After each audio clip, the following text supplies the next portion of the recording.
The Act says that every company having net worth of rupees 500 crore or more, or turnover of rupees 1000 crore or more, or net profit of rupees 5 crore or more during any financial year shall constitute a CSR committee of the board consisting of 3 or more directors, out of which at least one director shall be an independent director. If the company fails to spend such amount, the board in its report shall specify the reasons for not spending the amount. CSR is not charity or mere donations. It is a way of conducting business by which corporate entities visibly contribute to the social good. Socially responsible companies do not limit themselves to using resources to engage in activities that increase only their profits. They use CSR to integrate economic, environmental, and social objectives with the company's operations and growth. CSR activities may generally be conducted as projects or programs, excluding activities undertaken in pursuance of the normal course of business of a company. The CSR company shall prepare the CSR policy, which shall include the following: specification and list of the projects and programs to be undertaken and their implementation, focusing integrating business models with social and environmental priorities and processes.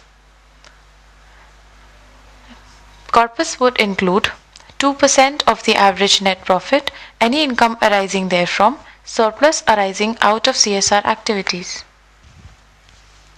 The CSR committee shall prepare a transparent monitoring mechanism for ensuring implementation of the projects, programs, or activities proposed.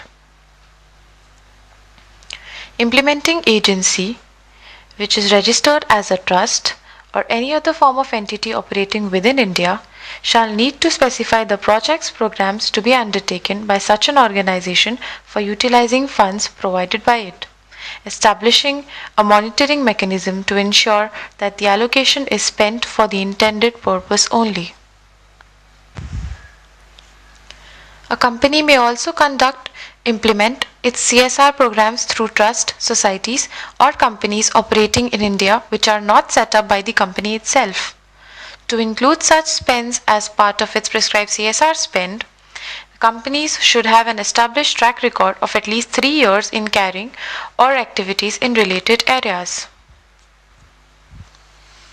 Companies may collaborate or pool resources with other companies to undertake CSR activities. Only such CSR activities will be taken into consideration as are undertaken within India.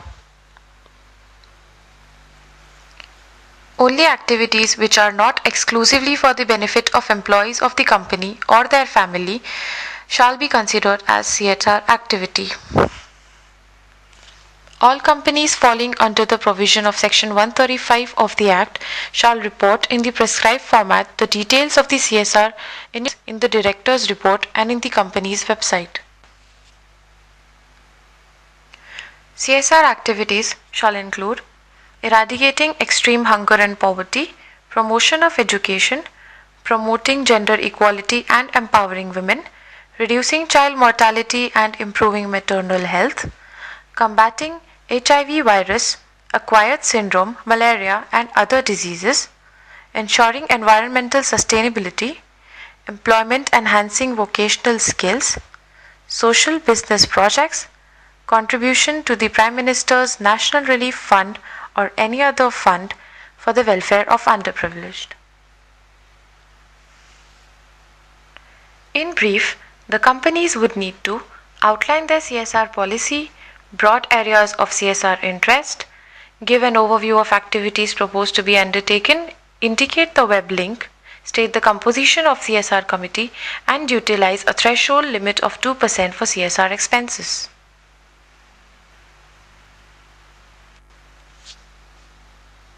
It is now time for the corporate minds to think, is business of business only business? Good morning, everybody. I am Ram Babu.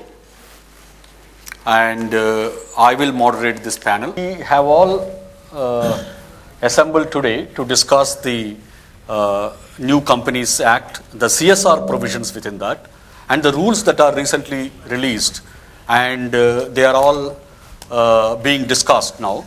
But as we go along the discussion today, panel discussion today, okay, it will become more and more clear as to what exactly the act is, what is the rules and what are its interpretations, what is the negatives and what are the positives of it, how can businesses use this new provision and new expense that they are mandatorily to make in the interest of the business itself, etc., are the matters of discussion that we will take up. As I said before, I will conduct 4 rounds, and after each round I will open up for the audience comments and discussion. So now let us begin with the round number 1. Okay.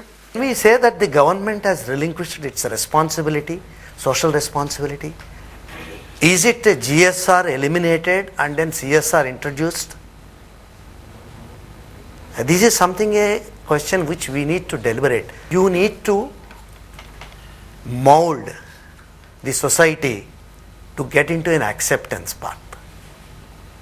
But I think this is one particular aspect which pinches the corporate. Can we not go into this CSR in a soft legal path?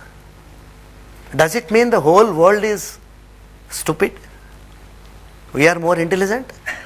But then bringing up a law is probably going to discourage the proactive corporates to really, look at it, are they doing right or wrong? And it's more like pushing them into a dilemma.